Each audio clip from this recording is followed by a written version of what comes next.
Indian इदारों ने बहुत मायूस किया है और उन्होंने अपना काम सही तरीके से नहीं किया। देखें, किसी भी मुल्क का जो क्रिमिनल लॉ है ना, वो तो हम थोड़ा बहुत समझते हैं, मैं उसकी बात कर सकता हूं, क्योंकि वो जब कोई क्राइम हो जाता है ना सर, और वो क्राइम जब रिपोर्ट हो जाता है और उसकी स्टेट मुद्दई बन जाती है, स्टेट उसकी कंप्लेनेंट बन जाती है, ठीक है, तो वो उसका ट्रायल हर हाल में होना होता है। वो चाहे तो या तो वो फिर उसमें दो सूरतें होती हैं, या उसमें बंदा बरियत की तरफ जाता है, एक्विटल की तरफ जाता है, या पनिशमेंट की तरफ जाता है। लेकिन जब आपने एक एफआईआर या एक क्रिमिनल कंप्लेंट जो है वो दर्ज कर ली, उसके ऊपर प्रोसीडिंग होनी है, ठीक है। उसमें जब आपकी स्टेट ने एक एफआईआर दी, अब तरीकाकार ये था कि आप उसके बाउंड हैं, उसको प्रोसिक्यूट करें। आपने किसी शख्स को एक एफआईआर दे दी सीमा हैदर के ऊपर कि इसने उस एफआईआर में क्या कहा कि इसने इलीगल तौर पर भारत की जो सिक्योरिटी है उसको ब्रीच किया है, ठीक है, और जो फॉर्ज एंड फैब्रिकेटेड डॉक्यूमेंट बनाए हैं।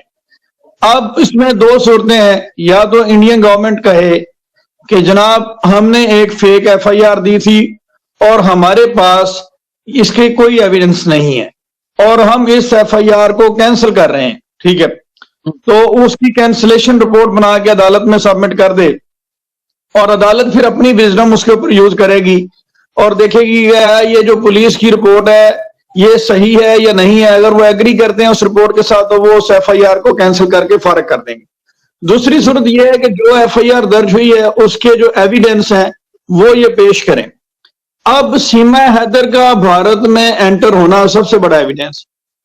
अब भारत में वो एंटर हुई है तो उसके पास कोई वीजा नहीं है, कोई चीज नहीं है, वो सीधा सीधा क्राइम हो गया।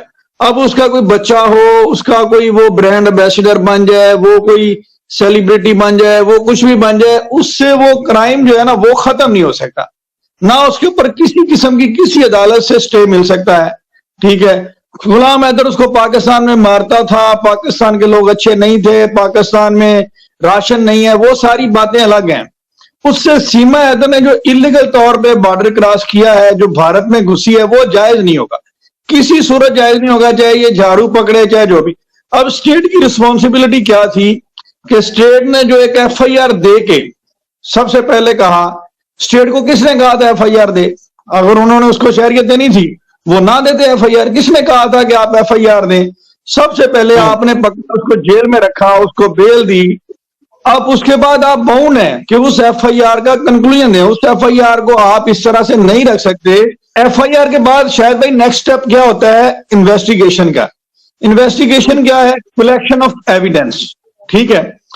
अब पुलिस ने, क्योंकि ये मामला एक इंटरनेशनल लेवल का था, इसमें बॉर्डर की सिक्योरिटी को ब्रीच किया गया, नेपाल के बॉर्डर को क्रॉस करके इस तरफ ये आई भारत में, तो ये सिक्योरिटी को ब्रीच किया गया।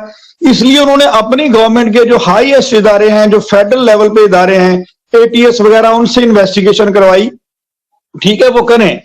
लेकिन उस इन्वेस्टिगेशन के लिए कितने साल चाहिए, ठीक है। बात यहां पे ये पैदा होती है कि जिससे डिसअपॉइंटमेंट हुई है। अब मेरी बात सुने, या तो वो कह दें कि जी हमने सारी प्रोसीडिंग गलत की थी, हमारी इन्वेस्टिगेशन के दौरान ये चीजें सामने आई हैं कि सीमा हैदर ने किसी किस्म का कोई क्राइम नहीं किया और ये जो हमने एफआईआर दर्ज की थी ये फेक और इलीगल किस्म की एफआईआर थी, इसको हम खारिज करते हैं, इसको हम कैंसिल करते हैं।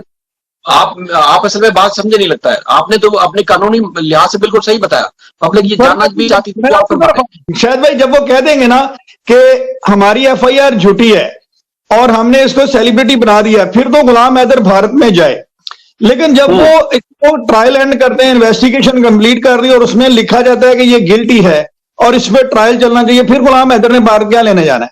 फैसल भाई आप यूं बोले, आप समझ नहीं रहे बात को। आप ये बोले कि आरोपी है या निर्दोष है, आप ये बात बोले तो शायद समझ आ जाएगी सर।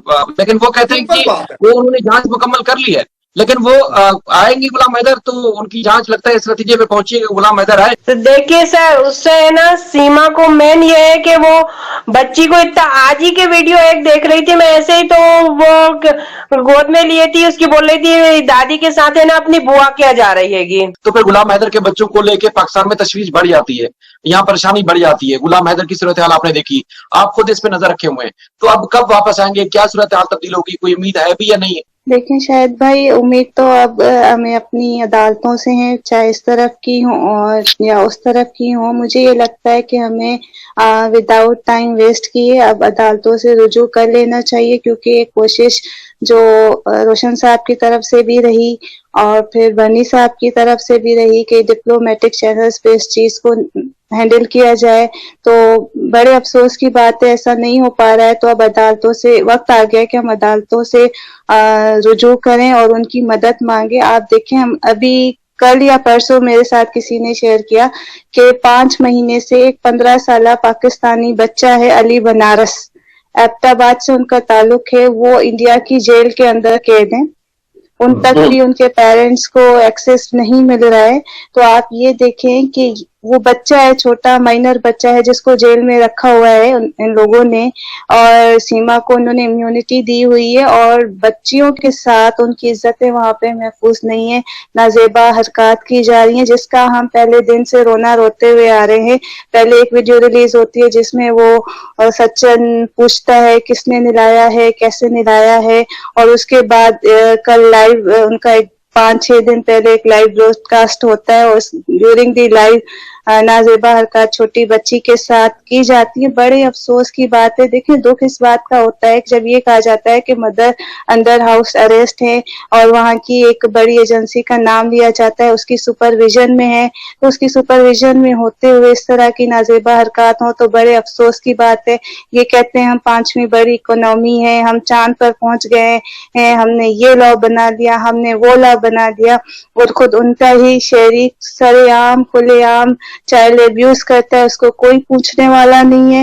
ये वहाँ की गवर्नमेंट को भी सोचना चाहिए और बच्चियों को फिल 4 अपनी सेफ कस्टडी में लेना चाहिए, जैसे मुअज़्ज़म माशरों में होता है। अगर चाइल्ड निगलेक्ट, देखिए अफसोस की बात है, मदर्स आते हैं तो चाइल्ड निगलेक्ट का कोई इंसिडेंट हो जाता है तो चाहे वो यूरोप हो, अमेरिका हो, कनाडा हो, स्टेट बीच में आती है और अपनी सेफ कस्टडी में पेरेंट्स से ले लेती है। तो यहाँ पे तो मदर का खुद क्रिमिनल वाला स्टेटस है और इंडियन गवर्नमेंट खामोश है। बड़े अफसोस की बात है, इनको सोचना चाहिए। ये खुद उनके मुल्क की जगहसाई हो रही है और क्या मुझे समझ नहीं आती, क्या ये किसी सानिए का इंतजार करे या क्या ये इस चीज का इंतजार करे कि बच्चियों में से किसी के साथ कोई बड़ा वाकया पेश आ जाए, कि किस चीज का इंतजार करे, मुझे समझ में नहीं आ रही है।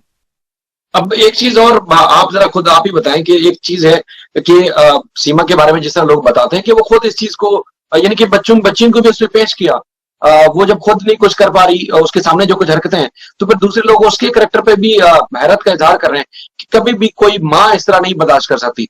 एक तो सबको नजर आ रहा है कि वो जिस तरह गई है और जिस तरह वहां जाने के बाद जो कुछ कर रही है उसको कोई कबूल नहीं कर रहा है, दूसरा जो बच्चियों के साथ जो कुछ हो रहा है उसको रोक नहीं रही है। तो इसका मतलब ये है कि सारे काम में फिर इसका मतलब माँ खुद जिम्मेदार है, उसकी खुद सारी कसूरवार है, फिर हम दूसरों को ब्लेम क्यों करें, सीमा को डायरेक्ट ब्लेम करें। देखें शायद भाई, मेरा पहले दिन से मौक़िफ़ है कि इस चीज को प्रॉपर इन्वेस्टिगेशन इस चीज की होनी चाहिए। ये वुमेन इंटाइसमेंट या चाइल्ड इंटाइसमेंट के जितने भी केसेस होते हैं उसमें तो पहले तो मेंटली हाईजैक किया जाता है, फिर इनको इस कदर आप यूं कह रहे लालच दिया जाता है या कोई सुहाने ख्वाब दिखाए जाते हैं कि वो बंदे को समझ में नहीं आती और वो लॉ वायलेट कर लेता है। अब इस केस में भी आप ये देखें कि जो सचिन है, अगर उसको इतना ही प्यार था, इतना ही मोहब्बत था और ये दावा करते हमने नेपाल में शादी कर ली, तो कानूनी तरीके से इसको बुलाता सीमा को, क्यों इससे लॉ।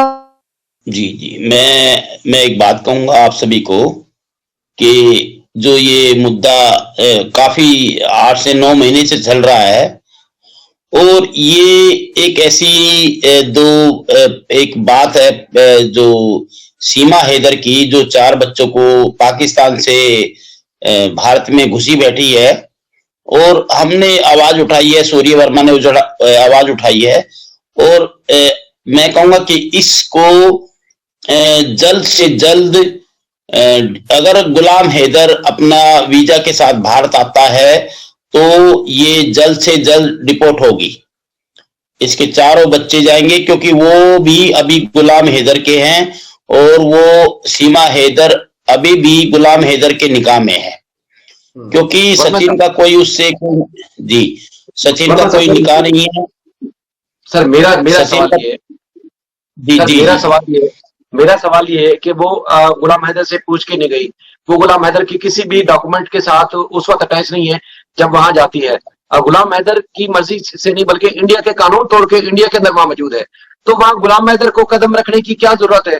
जिस मुल्क का कानून टूटा है, जिस मुल्क के कानून का खिलवाड़ हुआ पूरी दुनिया ने देखा है, उस मुल्क को खुद क्यों जरूरत नहीं पड़ रही कि वो उसको डिपोर्ट करें या जेल में डालें? गुलाम हैदर का आना इतना जरूरी क्यों है? नहीं देखो, हमारे भारत ने बात सुनी है गुलाम हैदर की, ये एक इलीगल